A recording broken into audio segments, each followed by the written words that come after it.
Maya menjalani kehidupan rumah tangga yang tampak bahagia bersama suaminya, Raka, seorang aparat penegak hukum yang penuh tanggung jawab. Namun, segalanya berubah ketika Maya menemukan sebuah pesan mencurigakan di ponsel suaminya. Halo teman-teman setia Desir Waktu. Apa kabar? Semoga sehat dan berkah selalu ya. Kembali lagi bersama Karin yang kali ini akan menceritakan kisah menegangkan dan penuh tanda tanya. Langsung saja simak baik-baik ya. Mari kita mulai. Maya masih ingat betul bagaimana perasaannya saat pertama kali jatuh cinta pada Raka. Pria itu adalah segalanya baginya. Penyayang, bertanggung jawab, dan penuh wibawa sebagai aparat penegak hukum. Selama 5 tahun pernikahan mereka, Maya tak pernah sekalipun meragukan suaminya. Namun, beberapa bulan terakhir, ada sesuatu yang berubah. Sesuatu yang kecil pada awalnya, tapi semakin hari semakin sulit diabaikan. Perubahan pertama adalah sikap Raka terhadap ponselnya. Dulu, ponsel itu bisa tergeletak di mana saja. Di meja makan, di sofa, di kasur. Maya bahkan sering meminjamnya untuk memesan makanan atau sekadar melihat berita. Namun kini, benda itu seperti bayangan yang tak terpisahkan dari suaminya. Raka selalu menggenggamnya atau menyimpannya dalam saku, bahkan saat ke kamar mandi. Jika ada pesan atau panggilan masuk, ia akan langsung bergerak cepat untuk melihatnya, seolah takut ada yang membaca pesan tersebut. Maya awalnya mencoba untuk tidak terlalu memikirkan hal ini.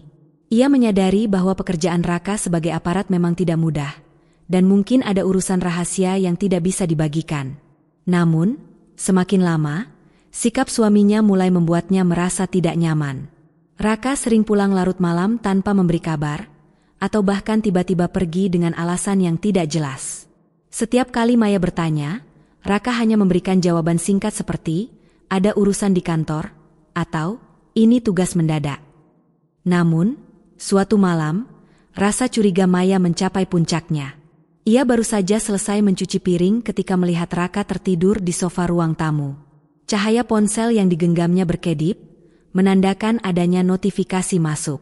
Maya mendekat, berharap itu hanya pesan biasa dari rekan kerjanya. Namun, saat layar menyala, sebuah pesan dari nomor tanpa nama muncul. Target sudah diamankan. Tunggu instruksi berikutnya. Jantung Maya berdegup kencang. Ia membaca pesan itu berulang kali, memastikan bahwa matanya tidak salah melihat. Apa maksud dari target sudah diamankan? Siapa yang mengirim pesan ini? Apakah ini bagian dari pekerjaannya sebagai aparat? Atau sesuatu yang lain? Maya mencoba berpikir jernih. Bisa saja itu hanya bagian dari tugas Raka, mungkin sebuah sandi operasi rahasia. Tapi, kenapa pesan itu datang dari nomor tanpa nama? Dan kenapa suaminya begitu protektif terhadap ponselnya belakangan ini? Ia merasa ada sesuatu yang tidak beres. Sesuatu yang tersembunyi di balik layar ponsel itu. Maya menatap suaminya yang masih tertidur lelap. Napasnya terdengar pelan dan teratur, seolah tidak ada beban yang ia pikirkan. Namun, Maya tahu, di balik wajah tenangnya, Raka sedang menyimpan sesuatu. Suatu rahasia yang belum terungkap. Ketakutan Maya semakin menjadi saat suatu malam, ia menemukan Raka berdiri di balkon dengan telepon di tangan. Ia berbicara pelan, tapi suaranya terdengar tegang. Aku sudah bilang, jangan hubungi aku di jam segini. Ya, aku tahu. Iya, aku akan urus itu besok. Pastikan tidak ada yang mencurigakan. Setelah menutup telepon, Raka kembali masuk ke kamar dengan wajah muram. Saat melihat Maya yang masih terjaga, ia hanya tersenyum tipis dan berkata, "Kamu belum tidur?" Maya ingin bertanya lebih jauh, tapi bibirnya seakan terkunci. Ia hanya menggeleng pelan dan membiarkan Raka merebahkan diri di tempat tidur. Namun, malam itu, Maya nyaris tidak bisa memejamkan mata. Berbagai kemungkinan bermain di benaknya. Apa yang sedang terjadi? Apa yang sebenarnya dilakukan Raka di luar tugas resminya sebagai aparat? Beberapa hari kemudian, kesempatan yang ditunggunya datang. Raka tertidur di sofa dengan ponselnya masih di genggaman. Ini adalah kesempatan yang langka. Dengan hati-hati, Maya mendekat. Namun, ada satu masalah, ponsel itu terkunci dengan sidik jari. Maya menelan ludah. Ia menatap wajah suaminya yang tertidur lelap, lalu menatap ponsel di tangannya. Apakah ia benar-benar ingin melakukan ini? Jika Raka mengetahui perbuatannya, ia pasti akan marah. Tapi, di sisi lain, ia merasa perlu tahu. Sesuatu dalam dirinya mengatakan bahwa ada sesuatu yang disembunyikan Raka. Sesuatu yang mungkin berbahaya. Dengan tangan gemetar, Maya mengambil ponsel itu dan dengan perlahan menempelkan jari Raka ke layar. Layar ponsel terbuka. Dan yang ia lihat selanjutnya membuat darahnya berdesir. Folder pesan yang baru saja ia buka berisi percakapan rahasia yang tidak pernah ia bayangkan sebelumnya. Ada beberapa nama yang tidak dikenalnya, serta percakapan yang seolah berbicara dalam kode. Beberapa frasa seperti, target diamankan, pengiriman segera dilakukan, dan, hati-hati, ada yang mengawasi, semakin membuatnya penasaran. Maya mulai menggulir layar, membaca setiap pesan yang ada. Beberapa foto wajah orang-orang asing muncul di layar. Salah satu foto itu adalah tetangganya, Pak Herman, yang baru saja dilaporkan hilang beberapa hari lalu. Dadanya terasa sesak. Apa hubungan suaminya dengan semua ini? Apakah Raka terlibat dalam sesuatu yang berbahaya? Tiba-tiba, tubuh Raka bergerak sedikit. Maya buru-buru mengunci layar ponsel dan meletakkannya kembali di genggaman suaminya. Napasnya terasa berat, jantungnya berdebar tak karuan. Ia tahu, malam ini adalah awal dari sesuatu yang lebih besar. Sesuatu yang akan mengubah hidupnya selamanya. 2. Mencari jawaban. Maya duduk di tepi sofa dengan napas tersengal. Notifikasi itu masih terbayang di benaknya, target sudah diamankan. Tunggu instruksi berikutnya. Apa maksudnya? Apakah Raka terlibat dalam sesuatu yang berbahaya? Apakah selama ini ia benar-benar mengenal suaminya? Matanya beralih ke ponsel Raka yang masih tergeletak di genggaman tangan suaminya yang tertidur lelap. Rasa penasaran yang bercampur dengan ketakutan mulai menguasai pikirannya. Ia tahu bahwa Raka bukan tipe yang menyimpan rahasia. Namun, kebiasaannya belakangan ini, lebih tertutup, sering pergi tanpa alasan jelas, dan selalu menggenggam ponselnya erat, membuat Maya tak bisa mengabaikan firasat buruknya. Dari dapur, jam berdetak dengan suara yang seakan menggema di dalam kepalanya. Maya melirik Raka yang masih tertidur nyenyak, napasnya teratur, tangannya tetap menggenggam ponsel. Ia menggigit bibirnya, mencoba menenangkan diri. Namun, naluri dan rasa takutnya lebih kuat. Ia mengulurkan tangan dengan hati-hati. Jemarinya gemetar saat menyentuh ponsel itu, menariknya perlahan dari genggaman suaminya. Jantungnya berdegup keras, takut jika Raka terbangun. Ia menarik napas dalam dan berusaha keras agar tetap tenang. Setelah ponsel berhasil ia dapatkan, ia mencoba membukanya, tetapi layar terkunci dengan sidik jari. Keringat dingin mengalir di pelipisnya. Maya menatap wajah suaminya, lalu mengalihkan pandangan ke ibu jari Raka. Ia teringat, Raka sering membuka ponselnya saat setengah sadar. Mungkin ia bisa memanfaatkan ini. Dengan perlahan, ia menggenggam tangan suaminya, lalu menempelkan jari itu ke layar ponsel. Layar menyala. Ponsel terbuka. Maya terkejut namun segera menguasai dirinya. Jari-jarinya bergerak cepat menjelajahi aplikasi pesan. Ia menahan napas saat menemukan grup chat yang mencurigakan. Namanya tidak biasa, hanya terdiri dari simbol-simbol aneh. Dengan rasa takut, ia membukanya. Matanya melebar. Percakapan di dalamnya seperti berasal dari dunia yang sama sekali asing baginya. Ada pesan-pesan tentang target, pengiriman, bayaran, dan pengamanan. Bahkan, ada daftar nama yang tak dikenalnya. Jari-jarinya bergerak lebih cepat, menggulir ke atas, mencari informasi lebih lanjut. Kemudian, ia menemukan foto-foto. Foto wajah beberapa orang yang terlihat seperti orang biasa. Ada seorang pria tua, seorang wanita muda, dan Maya tercekat. Salah satu wajah itu adalah Pak Herman, tetangganya yang baru saja dikabarkan menghilang. Pikiran Maya langsung berputar cepat. Apa hubungan Raka dengan hilangnya Pak Herman? Apa yang sebenarnya sedang terjadi? Maya menelan ludah, dadanya terasa sesak. Ia harus mencari lebih jauh. Tangan Maya gemetar saat membuka galeri foto di ponsel Raka.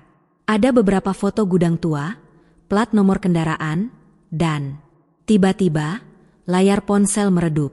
Sebuah suara di belakangnya membuat jantungnya hampir berhenti. "Kamu ngapain, Maya?" Suara Raka. Maya langsung membeku. Jantungnya berdetak begitu kencang hingga rasanya ia bisa mendengarnya sendiri. Dengan gerakan kaku, ia menoleh perlahan. Mata Raka menatapnya tajam, rahangnya mengeras. Suaminya tidak lagi terlihat seperti pria penyayang yang ia kenal. Ada sesuatu yang berbeda di sorot matanya. "Mas." Suara Maya hampir tak terdengar. Ia berusaha menyembunyikan kepanikannya, tapi tangannya yang gemetar tak bisa berbohong. Raka melangkah maju, lalu duduk di sampingnya. Tatapannya tetap tajam, tapi kini lebih tenang. "Kamu lihat apa?" Suaranya terdengar lebih dalam, lebih dingin dari biasanya. Maya menelan ludah, mencoba menguasai dirinya. Aku nggak sengaja lihat pesan di ponsel Mas. Ada nama Pak Herman di sana." "Mas, apa yang sebenarnya terjadi?" Suaranya nyaris berbisik, takut akan jawaban yang mungkin akan ia terima. Raka menarik napas panjang, lalu mengusap wajahnya dengan kedua tangan. "Aku akan jujur, tapi kamu harus percaya padaku," katanya akhirnya. Maya mengangguk, meski hatinya penuh keraguan. "Aku bukan sekadar aparat biasa," Raka mulai bicara. "Aku sedang menyamar untuk membongkar jaringan perdagangan manusia yang melibatkan orang-orang berpengaruh. Percakapan di grup itu adalah bagian dari misiku. Pak Herman bukan hilang, dia informanku. Dia harus disembunyikan demi keselamatannya." Maya mendengarkan dengan saksama, namun pikirannya masih penuh pertanyaan. "Kalau begitu, kenapa kamu nggak bilang dari awal? Kenapa semua ini terasa begitu mencurigakan?" Raka menatapnya dalam, lalu menghela napas. "Karena semakin sedikit orang yang tahu, semakin aman. Bahkan kamu pun gak boleh tahu, Maya. Ini bukan hanya tentang aku, tapi tentang keselamatan kita." Maya ingin percaya, tapi ada satu hal yang masih mengganjal. "Kalau ini semua misi, kenapa ada notifikasi soal bayaran?" tanyanya, mencoba menahan gemetar dalam suaranya. Wajah Raka menegang. Untuk pertama kalinya, ada sesuatu di sorot matanya yang membuat Maya merasa tidak nyaman. Ada keraguan, ada kegelisahan. "Itu tidak seperti yang kamu pikirkan," jawabnya singkat. Namun, sebelum Maya bisa bertanya lebih jauh, suara ponsel Raka bergetar. Raka dengan cepat meraihnya dari tangan Maya dan melihat layar. Ekspresinya semakin gelap. "Aku harus pergi," katanya sambil berdiri. Ia meraih jaketnya, lalu melangkah menuju pintu. Maya bangkit, ingin menahannya. "Mas, tunggu. Aku belum selesai bicara." Raka menoleh sekilas, matanya dingin. "Jangan ikut campur, Maya. Ini lebih besar dari yang kamu kira." Lalu, pintu tertutup. Maya berdiri di ruang tamu, perasaannya campur aduk. Ia ingin percaya pada suaminya. Namun, ia juga tidak bisa mengabaikan rasa takutnya. Apakah Raka benar-benar pahlawan dalam cerita ini? Ataukah ada sesuatu yang lebih gelap di balik semua ini? Di luar, suara motor Raka mulai menjauh, meninggalkan Maya dengan ribuan pertanyaan yang belum terjawab. 3. Kebenaran yang mengejutkan. Maya masih terduduk di sofa, jantungnya berdegup kencang. Pikirannya berkecamuk, mencoba mencerna apa yang baru saja terjadi. Raka telah pergi dengan tergesa-gesa, meninggalkannya dengan begitu banyak pertanyaan yang belum terjawab. Ia menggenggam ponsel dengan erat, merasakan keringat dingin mengalir di telapak tangannya. Keheningan rumah terasa begitu menusuk. Lampu-lampu temaram menerangi ruang tamu, menciptakan bayangan yang terasa lebih menyeramkan dari biasanya. Maya berusaha mengatur napasnya. Tidak mungkin ia hanya duduk dan menerima semua ini begitu saja. Jika Raka tidak mau memberitahu kebenaran, maka ia harus mencari tahu sendiri. Ia menatap ponsel Raka yang kini sudah terkunci kembali.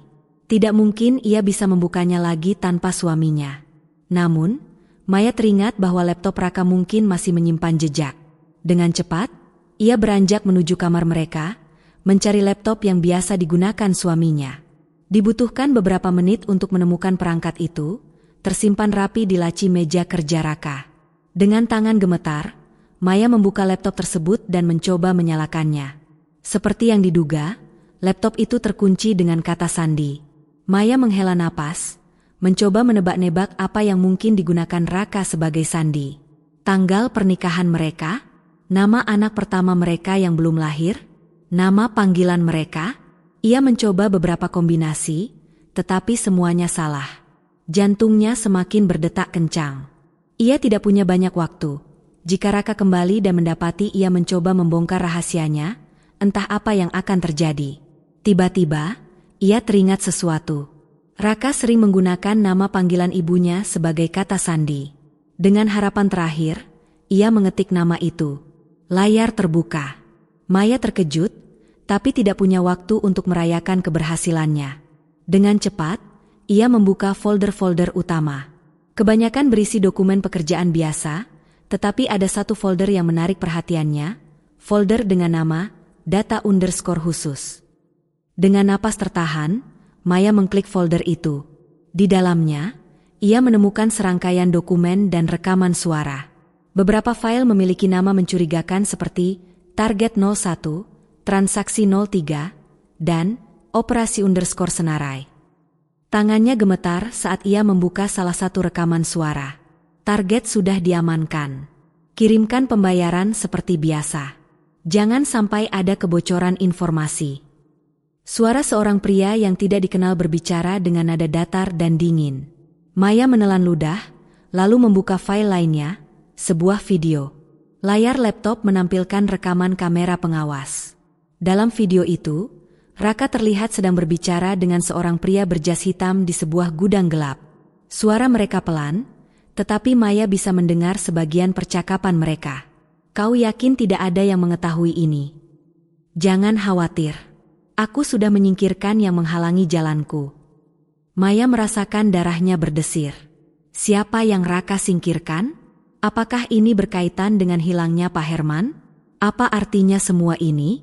Seketika, Maya merasakan sesuatu yang lebih mengerikan. Kemungkinan besar, Raka bukan hanya seorang aparat yang menyamar. Ia mungkin telah melangkah lebih jauh dari itu. Sebuah suara dari luar membuat Maya tersentak. Ia menutup laptop dengan cepat dan menahan napas. Langkah kaki terdengar semakin dekat ke arah rumah mereka. Pintu depan terbuka. Maya nyaris menjerit, tetapi ia mengenali suara itu. Raka. Dengan cepat, ia menyembunyikan laptop di bawah selimut di tempat tidur mereka dan pura-pura duduk di depan meja rias. Pintu kamar mereka terbuka perlahan, dan Raka berdiri di sana dengan ekspresi yang sulit diartikan. Kamu masih bangun? Tanyanya dengan nada datar. Maya mencoba tersenyum meskipun hatinya masih berdebar kencang. Aku nggak bisa tidur. Kamu dari mana? Raka menatapnya beberapa detik sebelum akhirnya berjalan mendekat. Urusan kerja. Nggak usah dipikirin. Maya menahan diri untuk tidak bertanya lebih lanjut. Ia tahu, jika ia terlalu menekan, Raka mungkin akan mulai curiga. Ia hanya mengangguk dan berpura-pura menguap. Aku tidur dulu, ya. Besok masih banyak kerjaan. Raka mengangguk pelan. Ya, tidurlah. Namun, sebelum Raka benar-benar pergi, ia menoleh kembali dan menatap Maya dengan intens. Maya, kalau ada sesuatu yang kamu sembunyikan dariku, lebih baik kamu bilang sekarang. Aku nggak suka rahasia. Maya merasakan jantungnya mencelos. Ia berusaha sekuat tenaga untuk tetap tenang. Aku nggak menyembunyikan apa-apa, Mas. Raka masih menatapnya, seolah mencoba membaca pikirannya. Setelah beberapa detik yang terasa seperti selamanya, ia akhirnya menghela napas dan berjalan keluar dari kamar. Begitu pintu tertutup, Maya akhirnya bisa bernapas lega. Namun, ia tahu satu hal yang pasti. Apapun yang sedang terjadi, ia sudah terlalu dalam untuk mundur. Dan sekarang, ia harus mencari cara untuk keluar dari semua ini sebelum semuanya terlambat. Di luar rumah, suara sirene polisi samar-samar terdengar di kejauhan. Maya tidak tahu apakah itu pertanda baik atau justru awal dari sesuatu yang lebih buruk. 4. Plot twist, identitas ganda. Maya duduk di tepi tempat tidurnya, menatap kosong ke layar ponselnya yang masih menampilkan video misterius itu. Tubuhnya gemetar, matanya penuh dengan kebingungan dan ketakutan. Video tersebut memperlihatkan dengan jelas Raka bertemu dengan seorang pria berjas hitam di dalam gudang yang remang-remang. Kerja bagus, Raka. Target sudah diamankan. Ini setengah dari pembayaranmu. Jangan sampai ketahuan polisi. Maya mengulang-ulang video itu, berharap menemukan sesuatu yang bisa dijadikan penjelasan logis. Namun, tidak peduli seberapa sering ia memutarnya, kenyataan tetap tak berubah. Raka menerima uang dari orang mencurigakan. Itu berarti Raka tidak hanya menyamar, tetapi benar-benar terlibat dalam permainan berbahaya ini. Jadi, siapa sebenarnya Raka? Tiba-tiba, suara langkah kaki terdengar dari luar kamar. Maya dengan cepat menutup ponselnya dan memasukkannya ke bawah bantal. Ia berusaha menenangkan napasnya yang tak beraturan. Pintu kamar terbuka, dan Raka berdiri di sana, matanya gelap dan tajam. Maya, kita perlu bicara. Maya menelan ludah, lalu mengangguk pelan. Apa yang mau kamu bicarakan, Mas? Raka berjalan masuk, menutup pintu dengan lembut, lalu duduk di tepi tempat tidur di sebelahnya. Tangannya mencengkeram lututnya, seolah menahan sesuatu yang berat. Aku tahu kamu melihat sesuatu, katanya pelan. Jantung Maya hampir berhenti berdetak. Apa maksudmu? Jangan pura-pura, Maya. Aku bisa lihat dari wajahmu kalau kamu sudah tahu sesuatu yang seharusnya tidak kamu tahu. Mata Raka menatapnya tajam, penuh dengan tekanan yang tak terlihat. Maya berusaha tetap tenang. Ia menarik napas dalam-dalam, mencoba mengendalikan ketakutannya. Kalau memang begitu, kenapa kamu nggak jelasin ke aku, Mas? Aku istrimu, seharusnya aku tahu apa yang terjadi. Raka menutup matanya sejenak, lalu berdiri dan berjalan mondar-mandir di dalam kamar. Ini rumit, Maya. Ini bukan sesuatu yang bisa aku jelaskan begitu saja. Kamu menerima uang dari orang mencurigakan. Maya akhirnya berani mengatakannya. Kalau kamu benar-benar sedang menyamar, kenapa kamu mendapatkan bayaran dari mereka? Apa sebenarnya yang kamu lakukan, Mas? Raka berhenti berjalan. Dia menatap Maya, dan untuk pertama kalinya, ekspresinya melembut. Aku ingin kamu percaya padaku. Aku tidak akan melakukan sesuatu yang bisa membahayakanmu. Tapi kamu sudah membahayakan kita. Suara Maya meninggi. Kamu menyembunyikan sesuatu dariku, dan aku harus tahu kebenarannya. Kalau tidak, aku tidak bisa tinggal di sini bersamamu lagi. Tatapan Raka berubah. Seketika, Maya bisa melihat kegelapan yang tersimpan di dalam dirinya. Ada sesuatu yang lebih besar dari yang ia duga. Raka akhirnya menghela napas panjang. Baiklah, aku akan memberitahumu segalanya. Tapi setelah aku selesai bicara, kamu harus membuat keputusan. Matanya tajam. Apakah kamu akan tetap di sisiku, atau kamu akan pergi? Maya merasakan ketakutan merayap ke tulang belakangnya. Namun, ia sudah terlalu dalam. Ia harus tahu. Kebenaran dimulai dari sini. Raka berjalan mendekati jendela, mengintip keluar sebelum akhirnya kembali menatap Maya. Apa yang kamu tahu tentang organisasi bayangan hitam? Maya mengerutkan kening. Aku nggak tahu. Apa itu? Raka mengangguk pelan. Bayangan hitam adalah jaringan kriminal yang tersebar di beberapa negara. Mereka terlibat dalam perdagangan manusia, senjata, dan narkotika.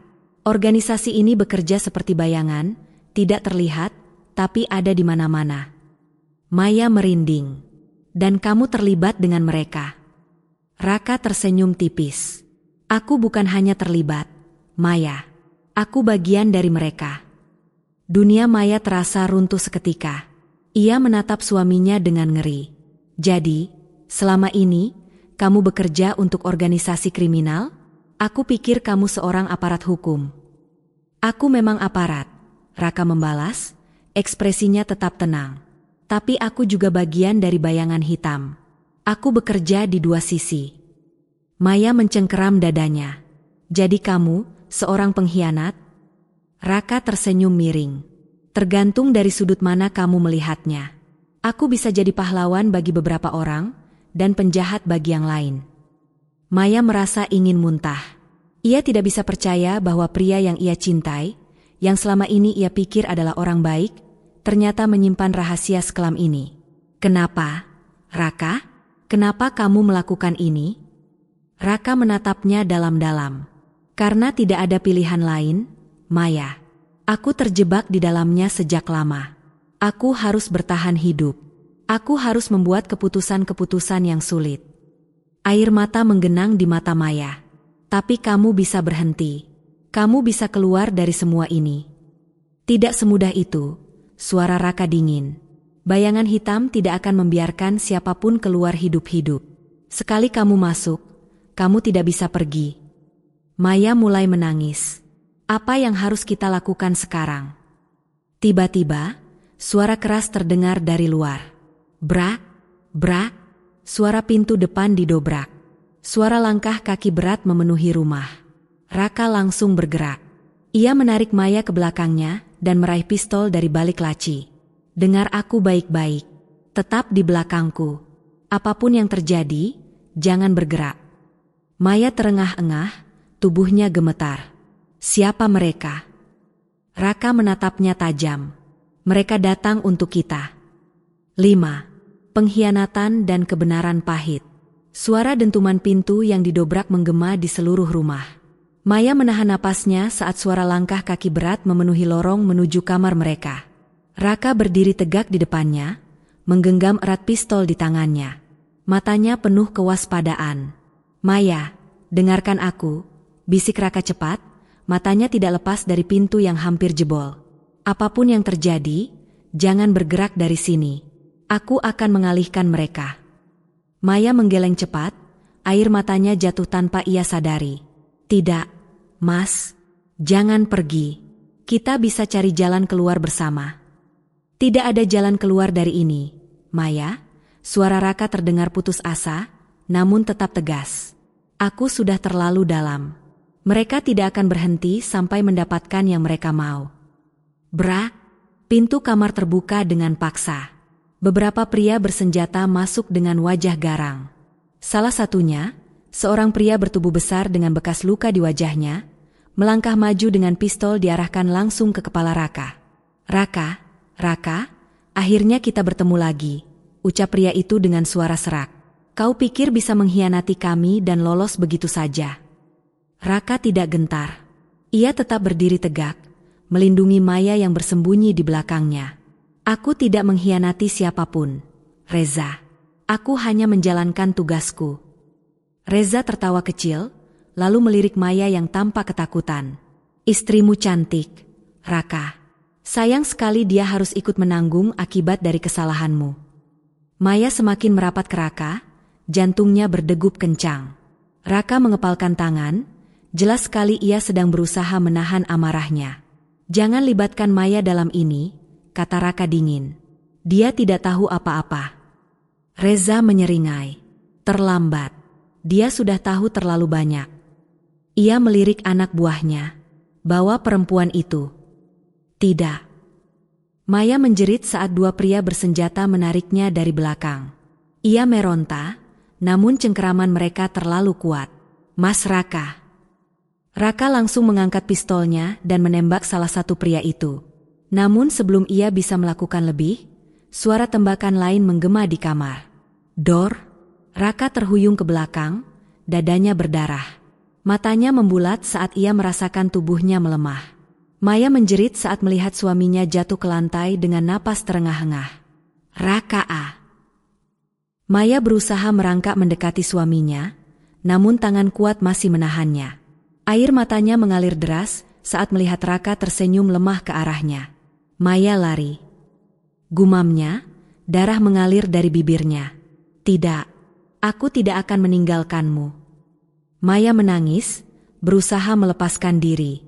Reza berjongkok di samping Raka, menatapnya dengan tatapan penuh kemenangan. Kau seharusnya tetap di sisi kami, Raka.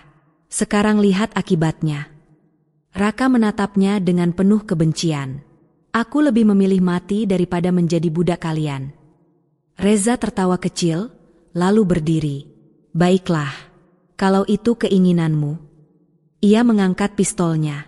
Dor. Maya menjerit histeris saat tembakan kedua dilepaskan. Darah berceceran di lantai. Raka tidak bergerak lagi. Dunia maya hancur seketika. Ia tidak bisa berhenti menangis saat tubuhnya melemah. Raka, suaminya, pria yang selama ini ia cintai dan percayai, kini tergeletak tanpa nyawa di hadapannya. Kita harus pergi, salah satu anak buah Reza berkata. Reza mengangguk, lalu menatap Maya. Bawa dia. Aku punya rencana lain untuknya. Maya tidak bisa melawan lagi. Tubuhnya lemas, pikirannya kosong. Ia hanya bisa menatap Raka untuk terakhir kalinya sebelum sesuatu menghantam kepalanya dan segalanya menjadi gelap.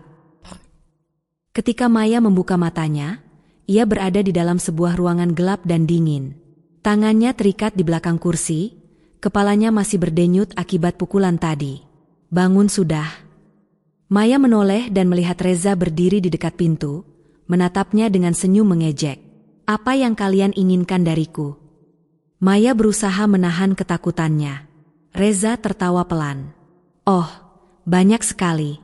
Tapi pertama-tama, aku ingin tahu seberapa besar kau ingin tahu kebenaran. Maya menatapnya dengan bingung. Kebenaran? Reza menghela napas, lalu berjalan mendekatinya. Kau benar, suamimu memang seorang pengkhianat. Tapi tidak seperti yang kau pikirkan. Maya mengerutkan kening. Apa maksudmu? Reza tersenyum dingin. Kau pikir dia benar-benar seorang aparat yang menyamar? Tidak, Maya. Dia bukan hanya menyamar. Dia adalah bagian dari kami sejak awal. Jantung Maya seakan berhenti berdetak. Bohong. Aku tidak bohong. Reza berjongkok di hadapannya. Raka bukanlah orang yang kau kira. Dia sudah bersama kami sejak lama. Dia tidak hanya bekerja di dua sisi, tapi dia memanfaatkan keduanya untuk kepentingannya sendiri. Dia bukan hanya seorang agen rahasia. Dia juga seorang pengkhianat bagi semua orang. Maya menggeleng, menolak percaya. Tidak, itu tidak mungkin. Reza tersenyum puas. Percaya atau tidak, itu urusanmu. Tapi ingat ini, Maya, Raka sudah pergi. Sekarang, keputusan ada di tanganmu. Maya menatap Reza dengan mata penuh kebencian. Apa yang kau inginkan dariku? Reza tertawa kecil. Kau pintar, Maya. Aku butuh orang sepertimu.